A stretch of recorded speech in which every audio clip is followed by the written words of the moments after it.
that period taught me more than any win ever could. Yeah. Honestly, money was good, but like the hardships is what actually grew me as a person as well. Discipline is not boring. I had the discipline to work, but I was taking it as though it was forced upon me, right? And it was not fun. So I wanted to, do things differently and grow differently. But I realized it's not boring. Yeah. It's actually freedom. Because without it, right, your business owns you. Today's guest is Pradesh, a founder who learned the hard way that growth without structure isn't progress. When revenue started rolling in, Pradesh did what many of us dream of. He scaled fast, hired quickly, expanded aggressively. But without systems or structure, the success collapsed under its own weight. Soon there were no new sales, personal cash was burning, and the brand he'd built was at risk. But from that chaos came a new discipline, one built on documentation, KPIs, and turning hustle into an actual institution. Let's dive into Pradesh's founder fuck up. Pradesh, welcome to the show. Thanks, Ben. Thanks. It was a great intro. I tried. So look, let's get into a bit of a backstory. What business were you building at the time, and what early wins made you so confident that let's just scale? So I've built multiple companies and we've screwed up a lot, but I think the best thing that I can talk about, which is the most relevant, would be my oil trading company and as well as my arm that does consulting. It's all under Stratos Trading, right? You see, when I first started, I was building what eventually became Stratos, right? In consulting, we are right now one of the top line consulting firms that doesn't use AI and all kinds of technologies. We have people on the ground. We are able to do deep AML checks, and we are able to also verify product and all, which is very important. A consultancy in one of the most traditional and risk-heavy industries is what we are doing, right? Oil and gas, global commodities and trade. We were helping clients navigate deals. We were moving millions, sometimes hundreds of millions of dollars. This was even before we started buying. This was when Stratus was just a brokerage arm, right? We were just brokering deals in oil. I tried gold, it never worked out, and eventually fuel was where we settled down. Early on, we closed some really good wins, deals verified, clients happy, and the word started spreading. That's how people started to know about us, and I was posting a lot on LinkedIn as well. The more success stories came in, the more I believe like we've cracked it, right? We got this. So naturally, I thought that the next steps was to scale. It's time to go big. It's time to build our brand, and I wanted to scale fast, right? That's what I wanted to do. So I started hiring people, opening more service offerings, trying to replicate myself essentially across teams, which was wrong. And it felt like growth at first, but in reality, I was expanding more on an excitement and not really structure. Okay. So you said obviously we scaled on that excitement. We've got a bunch of wins coming in because we kind of got a bit of a network effect from the successive deals that you've done, the personal branding that you would be building. So what were some of the decisions that looking back you wish you'd kind of slow down on? You kind of mentioned a little bit about cloning yourself there, but yeah, what Yeah. were some of the decisions you wish you slowed down on when you felt, oh, it's time to scale? Honestly, honestly, everything. Honestly, everything. I hired before documenting, which was not right. I gave titles before defining responsibilities, right? Because I was working very closely with friends also.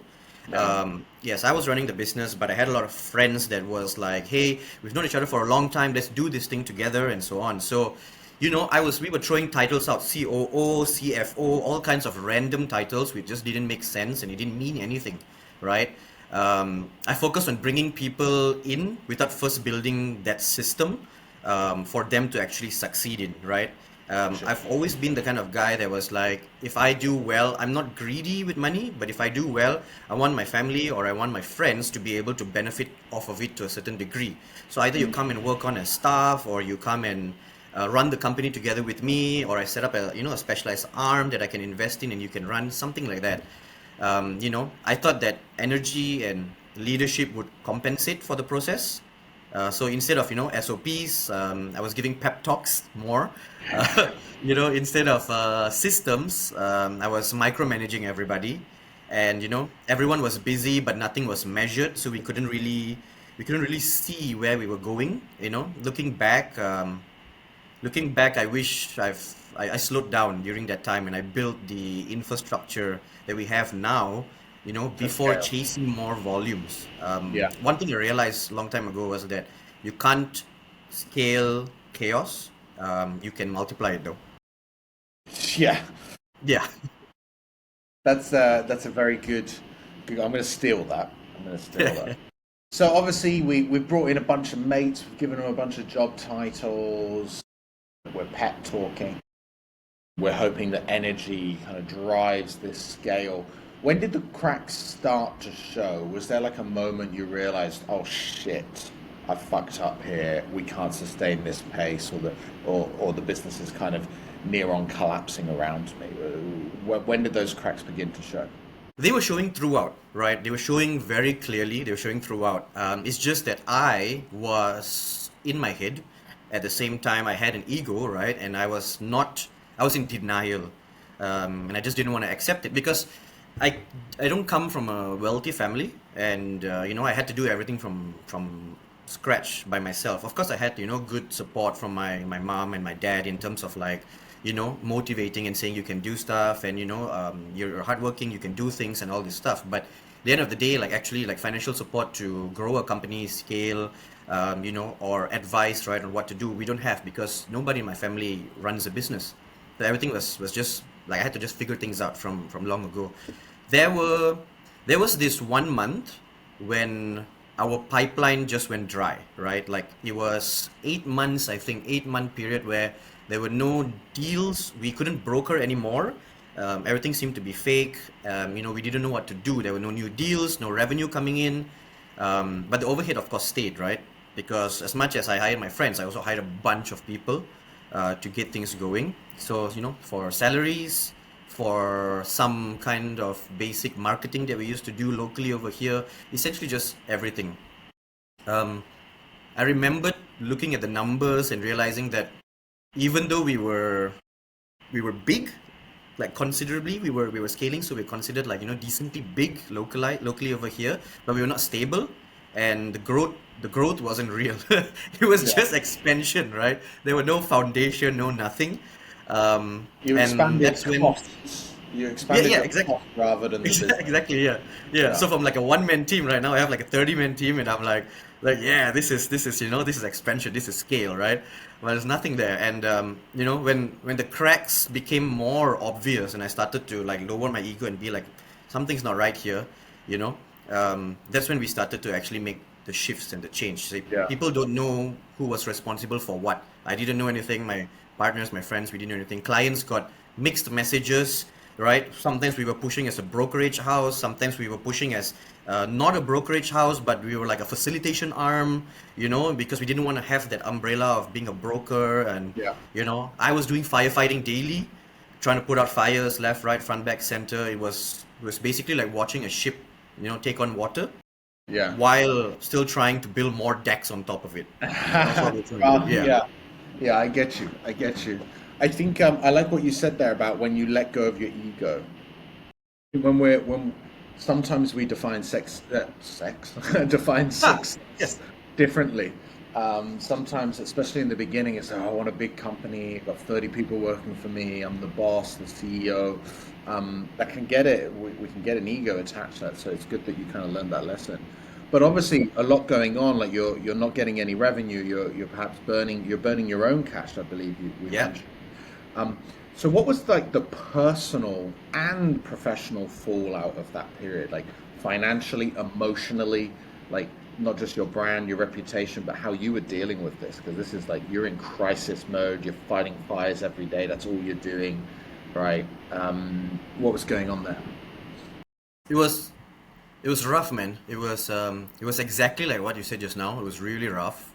Financially, I had to dig into my own savings just to Yeah. keep the operations running. And a lot of times, right, when I speak to people or I do keynotes and stuff, right, and when we do Q&A, they tend to say, hey, when you trade fuel or when you broker fuel, each month, as long as the deal goes through, you can make a couple of $100,000, you can make a couple of $1 million, right? Each month. And in Malaysia, if you do a conversion from US dollar to Malaysian ringgit, it's like almost what 1.5 right now or something, 1.12, something like that. Sorry, 4.5, 4.12. So it's quite a big jump, and we can be very, very comfortable.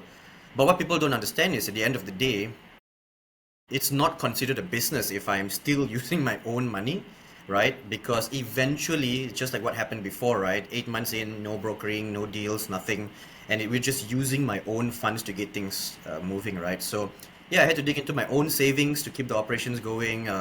Emotionally, it was super draining, um, but I've always been quite tough, quite resilient since I was young. I used to be a professional fighter, by the way, in case you didn't know that. I used to fight. I used to do MMA professionally, Taekwondo, Muay Thai as well when I was a bit younger. Stopped when I was about 21. So the discipline has always been there. I'm quite heavy on not showing too much emotion, just getting things done, not getting into my head. I'm quite used to those kind of things. When you're building something and your name is tied to it. Stratus is of course it's a company name in general, but if you realize like the company is backed by my reputation and my name, that's the main thing, right? So failure automatically just feels personal to me. Yeah. And brand wise, I'd worked so hard. I was not doing much media, but in the small little circle of real traders, buyers, sellers, and everything, I worked so hard to build a name, that is around precision, around trust, around getting things done right, especially in an industry like oil and gas. And it's a dinosaur industry, right? Since the Small industry 1920s. too. Yeah, yeah, yeah. And it's an industry that moves markets, right? Like people go to war for fuel and all these kind of things. So it's a massive industry since the 1920s when the Rockefeller started to actually trade. Because before that, there was no such thing as fuel trading, right? But when the Rockefeller started doing it, with Standard Oil, I think it's Standard Oil. It's a dinosaur industry. It's never been innovative, never changed, and all these kind of things, right? So I worked out so difficult, so hard to build, a brand name around all of these things, and here I was internally just running it like a startup, with no structure, and it was quite humbling to be honest. But honestly, um, that period taught me more than any win ever could. Honestly, money was good. Like the hardships is what actually grew me as a person as well. I learned that discipline is not boring. I had the discipline to work, but I was taking it as though it was forced upon me, right? And it was not fun. So I wanted to, do things differently and grow differently. But I realized it's not boring. Yeah. It's actually freedom. Because without it, right, your business owns you.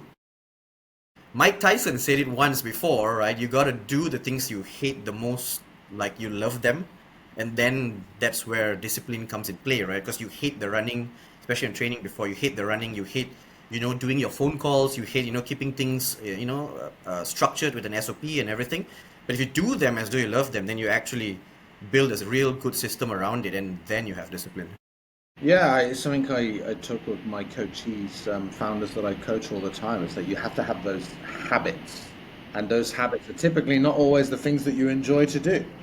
The path of least resistance is to do the things that you enjoy, but that doesn't always move the needle. And emotionally, how you like you've got this 8 months where basically this business is just burning you dry. You made all that money, and now it's just taking it and taking it. And your personal reputation. How are you feeling emotionally? Was it like because I went through like a period similar, and it's kind of depressed. Like it's hard. Like, Yep. how did you keep yourself going and not give up? Because many people might give up at this stage, but you didn't. Because obviously, we're going to get to the turning point shortly. But Yep. like, you didn't give up.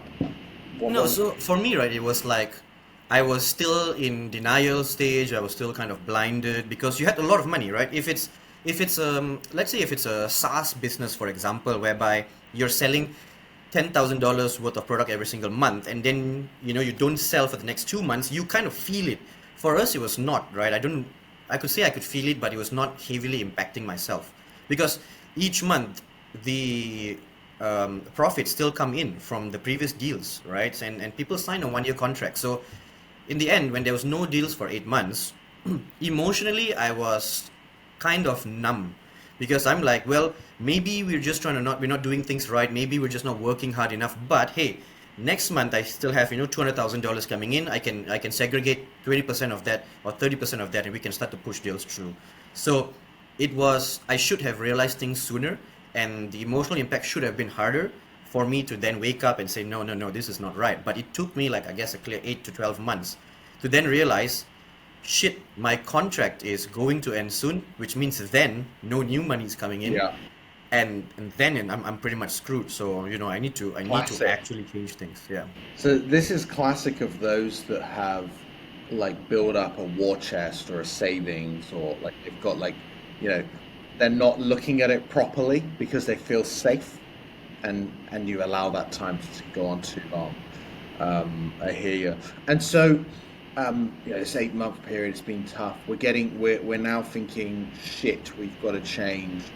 Um, when did you sort of stop chasing scale? When did you go, you know what, we need to rebuild this business around structure? At what point was it like, hey, we've got to do something different? So, good question. So, I used to watch a lot of podcasts, right? I used to listen to a lot of podcasts as well, and Stephen Bartlett is one of my favorite Yeah. podcast. Yeah, right. He's great, and I cannot remember who, but there was one that I was listening to, and the person asked. He said, everything comes with one simple question, right? If I stepped away from the business for 30 days or 60 days or 90 days, would the business survive? I think that was just it's as cliche as it comes. But then I Mm. was realizing, right, like if I stepped away from the business and there was no more me funding personally, right, into the company, what would happen? And the honest answer was no, right? If I stepped away, the business wouldn't survive. And I realized if I stepped away, there's no business as well, because all the context was mine, everything was built around me, right? All if people were to reach out to us, they were directly reaching out to me, Pradesh, right? Instead of reaching out to like my company and everything. So everything had to go through me, and then I realized like that realization actually hit hard, and I realized I hadn't built a company, I had built a dependency system around myself. That's what I've built, right? So I started stripping it all back, and I realized like it was time, right? I took a step back. Even in fighting before, I used to tell when there were times when I was coaching as well, right? I used to tell people like, hey, you will learn most during your sparring sessions. So if you cannot do it anymore and things are just going too hard, step back, take a knee, and your partner will know like, okay, he needs to take a break, and then you start to figure things out and think about it. So I did that, right? I stripped everything back. I started documenting everything from procedures to roles to how commissions worked, to how do we teach new staff what to do, to what is the SOP for onboarding clients, and all these things, right? We just created everything in black and white, and I stopped chasing fast and I started chasing repeatable. That was the goal, right? Instead of getting fast deals, big sums of money and all, I was like, look, if he cannot supply 100,000 metric tons to me, but he can supply 30,000 metric tons, but it's super dependable, and it's he I can see that his performance is good. They're open to negotiating terms, instead of saying procedures cannot change, just follow, otherwise leave, those kind of situations, right? And they say stuff like, we're open to discussion. How can we protect ourselves as Yeah. sellers, and under Stratus, protect yourself as a buyer then. So I was like chasing these kind of things instead, and I realized like if I could have negotiations, I would be happy to then put money to maybe fly down to Singapore, to Dubai, wherever it is, to meet this person, negotiate terms, and sign a document from there. Yeah. I realized that because real growth isn't just about getting bigger, it's about becoming repeatable in your own business. And this way, if I step back for 30 days, it's self-going, right? So Yeah. that was it. And did you have to scale back the team dramatically? At one point, you said you're at like 30, you got your mates with all these random job titles, you got all these people. Did you also have to like cut? I no. So I have this thing which is still stuck with me, which is I feel responsible all the time for my staff, right? And if they jumped jobs, or if they, quit their job to wait for me to launch something so that they can start working with me, for me, whatever, I feel responsible. So what I did was I did not scale back. Instead, I had a very open and honest conversation with them, and I just said, hey, this is the situation, right? I'm not planning on cutting down anybody's salaries or whatever, but this is how it's going to be. We're going to have, we're going to have KPIs, so I have to look at your performance and so on. But at the same time, we're not going to spend money on certain things. And for certain kinds of roles, I would say, hey, I'm gonna increase your commission output instead, but I have to reduce your basic. And if that works, great. If it doesn't work, let me know. Let's figure something out. And a lot of them are happy because they're comfortable with me. They like working with me, so they say it's okay. And they also know that if they do things right, um, then the payout is really good. And Yeah. from there, we kind of had a huge turn point, which is everybody started performing even better, and they realize like if they come it's either to the office or if they stay at home or whatever, they're just super comfortable because they know I'm open to discussing things and I'm not very MNC-ish kind of vibe, right? Corporate Yeah. vibe. I'm very open, so yeah, things were pretty good actually. So that transparency with your team was great for your change management because obviously you were documenting your bidding SOPs, but the culture of the business previously was just like people knocking about, being chased by you or that micromanagement. Yep. Because of that transparency and honesty that you had with the team, you're actually able to retain them because also you had those great contracts to fund this retention. Yep. But brilliant. So you went deep into that structure, like I said, documentation. You started thinking about KPIs, onboarding kits for clients, for your team, obviously thinking about commission structures. Which of these do you think, like what, if you were to pick one of them, what kind of had the biggest impact in like initially stabilizing the business? Without doubt, without question, KPIs and documentation, without doubt. I think there's a lot of different things for different kinds of businesses, but for oil and gas, and in the trade line especially, I think without doubt it was KPIs and documentation. Once you start tracking things, the truth start to become visible, right? Suddenly you can see what's actually working, what's not, who's performing. It changes the whole dynamic, not just internally, but the success rate of gaining more clients as well. Yeah. Because once you have a laid out procedure, not the working procedure, right? But what to look for, what are the red flags, right? Even if that seller is legit, but it doesn't conform with our, SOP, we just don't go for it because they may be legit, they may have product, but if it doesn't conform to, I guess, the global standard, if it doesn't conform to, compliance and all these kind of things, right? It just puts us at risk, puts the brand at risk, because Yeah. maybe the fuel is real. Like for example, right? You could have fuel that maybe come from the UAE, that could come from Rotterdam, that could come from Kazakhstan, for example, but they could potentially be Russian products. And of course, there are countries that still do trade with Russia. It's not a problem. For me personally, I don't see it as a problem. But of course, the clients that we deal with, they might have an issue, and that is not just because they have any kind of personal issue with Russia. It's just compliance, Totally. global compliance, right? So one thing is, we realize like, oh, okay, if the price looks good, if the origin certificate of origin states that it's in the Middle East, or if it's Kazakhstan or whatever, it's good to go. The problem is the fuel DNA doesn't change. The kind of crude that is refined from Russian crude, the kind of product, sorry, that is refined from Russian crude has that specific DNA, right? The coloration and everything, and these kind of things you cannot run. So even if the prices are great and all of the documentation shows outside of Russia, a lot of times end users who are big names, right? If they know that the fuel DNA, once they do their own testing, is Russian, it just has a big backlash on us. So with Yeah. all these SOPs and KPIs and all this documentation, we actually get to dive in deeper and make sure things are proper, right? So essentially the documentation gave everyone a playbook, which was really good.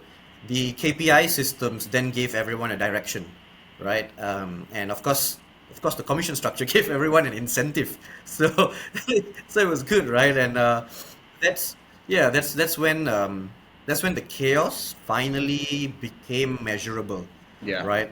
Yep. And once you can measure it, you can improve it, and Yes. that's when our company Stratus, we stopped being a brand, and we became a system instead.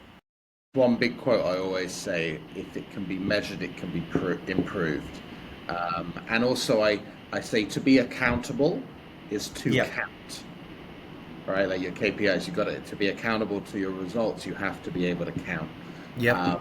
So really, really good. I like that. Obviously, documenting so that we don't have these major issues like we bought the wrong kind of oil and our customers pissed off with us now, right? And having that KPIs so that we're actually measuring team performance, incentivizing them appropriately. You want your team to make money, but you also want the business to be making the correct kind of money, and I like that. That's really good. And if we were to look back, you know, obviously different founders are at different types of businesses, and you were very fortunate to be in an industry where you had large ticket cash flow coming in for a year during this painful period. Many people don't have this opportunity, Yep. having those large contract cash coming in. So, what would you tell a founder who's, you know, they feel like they've hit gold, right? Just like you did back in the day. Shit's moving fast. What would you tell them when they're thinking about hiring their first team, or they're like, okay, now it's time to scale? How do you think they can avoid the same trap that you fell into? Build the structure first. That's essentially what we didn't do. Just do everything the opposite, essentially, right? Build the structure first. Even if it's just you and it's just maybe one more person, right? And it's just a two-man company, it's just a two-person company. Just build the structure, figure out that, later on when you want to scale, when you want to hire people, what is the structure going to be? Figure out the compensation plans, because that will come quite wildly later when you realize, like, wait a minute, when I pay people their salaries and I pay people their like commissions and their bonuses, suddenly as a business I'm not making any money, right? And the important thing is, when you start a business, you take all the risk. The goal is for you to become financially free and for you to also be able to um, make money, right? Essentially. So if you don't plan all of these things, like even the compensation plan, right? What kind of margin do you want to keep? At what point do you go lower or higher, and so on, is very important. So just document everything from the very beginning. And if Yeah. people come and tell you, right? People come and say, "Hey, it's just you. You are the company. There's no one else, right? You don't have a team. It's just you and your friend. You don't have a team. What's the point of having all these documents and SOPs in place and everything?" It's because then, you build a habit and you have discipline, and then you know that when it's time to scale, you already have things prepared, right? So you don't have to wait until you have like a dozen people to start creating systems, right?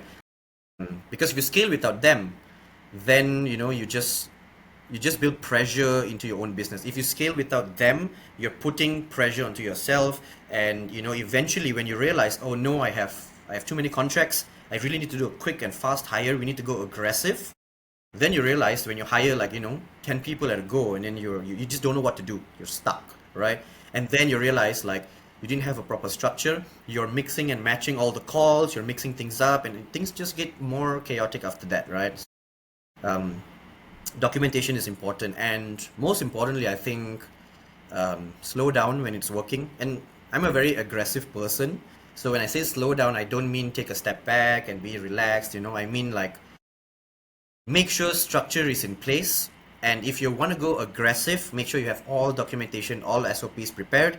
Then go really, really Yeah. aggressive, so that things don't fall out halfway through, and you don't have to then stop or pause your expansion or your revenue stream because you don't know how to solve things and figure things out, right? Yeah. You already have things in place, then you can go really aggressive. And I think the best time to create structure isn't after things fall apart. um, you know it's when they're going great, right? And things Beginning. are doing Yeah. really good. That's when you make sure your structure is good as well. Then when you have clarity, you have confidence, and the space to build things properly, then you feel good, and then this is a real business and things are moving, right? So if you want to scale, make sure your systems can breathe, before you start running, right? No stamina. Yeah, I like that. Like it's kind of like don't slow down. Go and go do that sprint, but make sure your shoelaces are tied first. Like you need to make sure your shoes aren't going to fall off or you're going to trip up. And that's the structure, building that from the beginning. I really like that. I think that's a great lesson. I think people miss that step a lot, Yep. those foundations. Thanks so much. Like the great lesson, Pradesh. And if people want to work with you, if people want to buy crude oil, or how do they find you? What are you doing now? Like, plug me. Yeah, sure. Sounds good. So we have systems, right?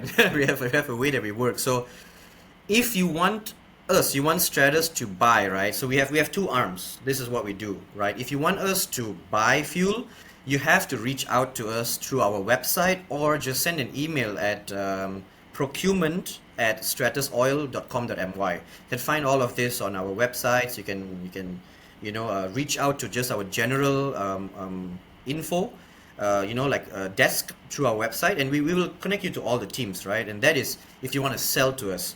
If we are buying, it's a similar process. You have to reach out to us, but we don't deal with Gmail accounts, free accounts, and so on. If you are a broker and you don't have a proper, company that is running things behind, be upfront. Don't come and tell me that you're a mandate holder. Don't come and tell me that you're connected directly to the refinery, because we've been doing this long enough, we failed enough and succeeded enough. We know how it works. We know that you are not directly to the refinery. It doesn't work that way, right? So just tell us the truth and tell us how you want to get this going. We'll be happy to keep you in the loop and make sure that we can move things as well. So the buying and trading side is super complex. On the other hand, we have Stratus Advisory, which is an advisory arm from Stratos Trading. Same concept, everything's the same. You reach out to us through our website, you can even reach out to me on LinkedIn. And I'm a bit slow sometimes, but I will reply you and connect you to the right people in my team. But essentially, what we do in Stratus Advisory is we do document verification, we do strategy, and how to execute in the oil and gas, ecosystem. So we have a lot of clients who are very large that just get us on retainer. And what they do is then they just, if they're dealing, because they're so big, right, they're majors, they just get a lot of inquiries and they just chuck them all to us. And we do all the verifications and we say this is not right, that doesn't seem right, this procedure such it doesn't work, it doesn't exist, this document doesn't even exist, someone created something like this. We do all this stuff, right? And we give them strategy, how to execute, who to call, where to do this, and if they want, they can do add-ons. They can get me or my team to even fly out in person when they are doing physical trades in ports, and we will be there in person to make sure things are going well. You know, we can do one thing that our clients really like is AML checks, right? So if they're dealing with either a buyer or a seller and all these things, right, traders, whatever, we just need a couple of information and we can do really deep dives on anti-money laundering and all this stuff, right? And we will know who you are and whether you're right and all this stuff. So yeah, our advisory arm is doing great. We have clients on board. We just actually started hiring for the advisory arm, hiring again, one more round, right? So we're pushing on that. And yeah, I mean, This it's time with it's very structure. yeah, This yeah, time you're hiring with structure. yes, exactly. Well, thank you for sharing your founder fuck up with us. And yeah, thanks for coming on the show. Yeah, it's a great chat, Ben. Enjoyed it. Cheers.